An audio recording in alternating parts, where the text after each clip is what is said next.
ইউক্রেনের রুশ হামলার পর যুক্তরাষ্ট্র, যুক্তরাজ্য ও ইউরোপীয় ইউনিয়ন রাশিয়ার জ্বালানি তেল ও গ্যাস আমদানি সীমিত করার ঘোষণা দিয়েছে। তেলের ওপর নিষেধাজ্ঞা দিলে ইউরোপের দেশগুলোতে গ্যাস সরবরাহ বন্ধ করে দেওয়ার রাশিয়ার হুঁশিয়ারির পর পশ্চিমা দেশগুলো থেকে এই নিষেধাজ্ঞা দেয়া হলো। তবে এই নিষেধাজ্ঞার প্রভাব সারা বিশ্বেই পড়বে বলে আশঙ্কা করা হচ্ছে।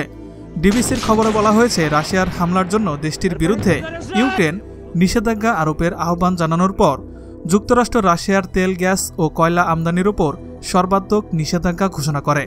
যুক্তরাজ্য বছরের শেষ নাগাদ রাশিয়া থেকে তেল আমদানি পর্যায়ক্রমে বন্ধ করবে।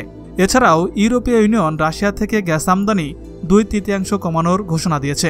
তেলের জন্য রাশিয়ার বিকল্প উৎস খোঁজার কথা জানিয়েছে যুক্তরাজ্য। অন্যদিকে রাশিয়ার গ্যাসের বিকল্প খোঁজাটাও অনেক বড় একটা চ্যালেঞ্জ, কারণ রাশিয়ার গ্যাসের উপর কয়েকটি দেশ সরাসরি নির্ভরশীল, যাদের মধ্যে সবচেয়ে বেশি নির্ভরশীল জার্মানি।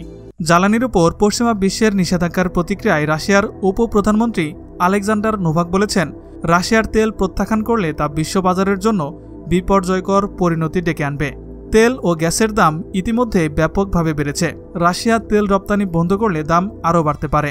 এতে যুক্তরাজ্যের জীবনযাত্রার উপর পড়বে বড় প্রভাব। বিশ্বে বিভিন্ন পণ্যের দাম আরও অনেক বেড়ে যাবে। বিশ্বের তৃতীয় বৃহত্তম তেল উৎপাদনকারী দেশ রাশিয়া।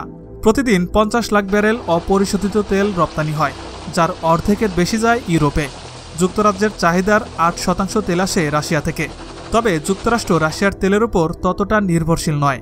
2020 সালে যুক্তরাষ্ট্রের তেলের চাহিদার 3% মেটানো হতো রাশিয়া থেকে আমদানি করে।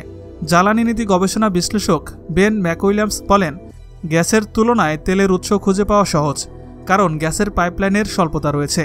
কিন্তু তেলের ক্ষেত্রে রাশিয়া ছাড়াও অন্য যে কোনো দেশ থেকে জাহাজে করে খুব সহজে তেল বহন করে নিয়ে আসা যায়। রাশিয়ার গ্যাস ইউরোপে সরবরাহ বন্ধ হলে কি হবে? বর্তমানে ঊর্ধ্বমুখী গ্যাসের দাম আরও বেড়ে যাবে। ইউরোপে যে পরিমাণ প্রাকৃতিক গ্যাস রপ্তানি হয় তার 40% রাশিয়া থেকে যায়।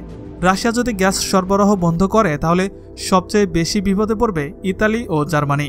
ইউরোপ তখন গ্যাস পেতে কাতার, আলজেরিয়া বা নাইজেরিয়ার উপর আরও বেশি নির্ভরশীল হয়ে পড়বে।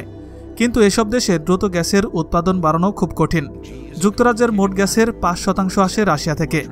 যুক্তরাষ্ট্র রাশিয়া থেকে গ্যাস আমদানি করে না, কিন্তু স্বল্পতার কারণে এই দুটি দেশের গ্যাসের দাম বেড়ে যাবে। শিগগিরই রাশিয়ার গ্যাসের বিকল্প বের করা সহজ হবে না।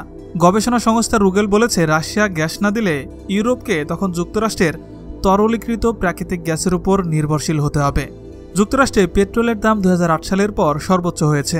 গত সপ্তাহে সেখানে পেট্রোলের দাম 11% বেড়েছে। বিশেষজ্ঞরা বলেছেন, রাশিয়ার তেল ও গ্যাস বন্ধ করলে ইউরোপকে রেশনিং ব্যবস্থার মতো পথে হাঁটতে হবে।